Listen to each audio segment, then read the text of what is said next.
Salut ARK. Tu n'imagines pas l'immense plaisir qui m'anime en t'écrivant cette note. J'imagine que tu es pris d'étonnement de lire un message venant de toi du passé, plus jeune et qui passe inaperçu, mais pour qui, tout comme toi, la question de liberté et d'égalité entre hommes et femmes, en dignité et en droit, tient à cœur.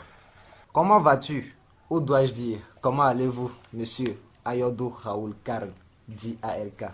Car je présume que déjà en 2041, tu es devenu le grand homme influent et populaire que tu as toujours rêvé d'être, lol. Dis, comment se passe la vie en 2041? Les femmes et les hommes vivent-ils égaux et libres en dignité et en droit? Les textes, les lois et résolutions prises par les gouvernants sont respectés et mises en application? C'est quoi la vraie place de la femme en 2041? A-t-elle finalement le droit et le privilège d'être à la même table que l'homme et de décider du sort ou de l'avenir du monde? Dis-moi tout sur le sujet, bro, ARK. Au fait, si c'est possible pour toi de m'écrire aussi du futur, MDR.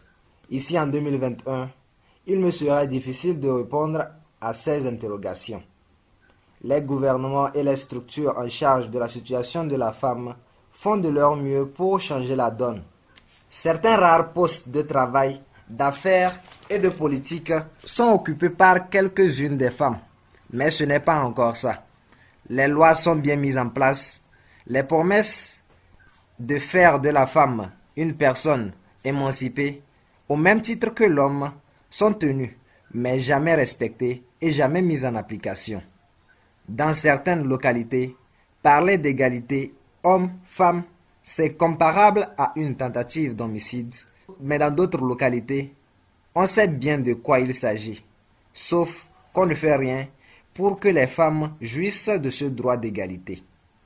Est-ce un problème de communication, de faiblesse ou de manque de moyens de la part des dirigeants et des structures en charge de l'affaire? Moi, je dirais c'est tout à la fois. Mais sûrement qu'en 2041, tous ces problèmes ont été revus et résolus, et que toi aussi, tu fais partie des combattants de cette noble cause. Moi, ici en 2021, vu la situation sociale dans laquelle je suis et le rang social que j'occupe, je me vois dans une incapacité d'être parmi ceux qui appliquent les tests qui doivent entrer en vigueur.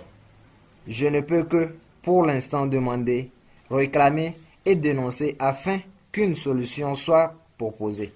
Mais toi, j'imagine que tu fais déjà carrière parmi les décideurs de notre pays, du monde, et ainsi tu es capable d'impacter positivement la situation actuelle de la femme en misant sur la prise de décision et l'application des résolutions prises.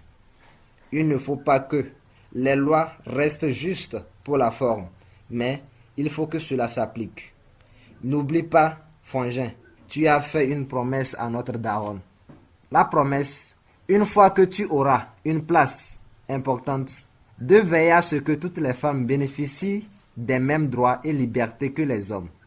Qu'aucune femme ne soit marginalisée dans le partage de l'héritage familial. Qu'aucune femme ne soit refusée quand il faut prendre des décisions. Toi, en 2041, tu as ce qu'il faut pour mener à bien ce combat, j'imagine. Fais-le. Ne l'oublie surtout pas.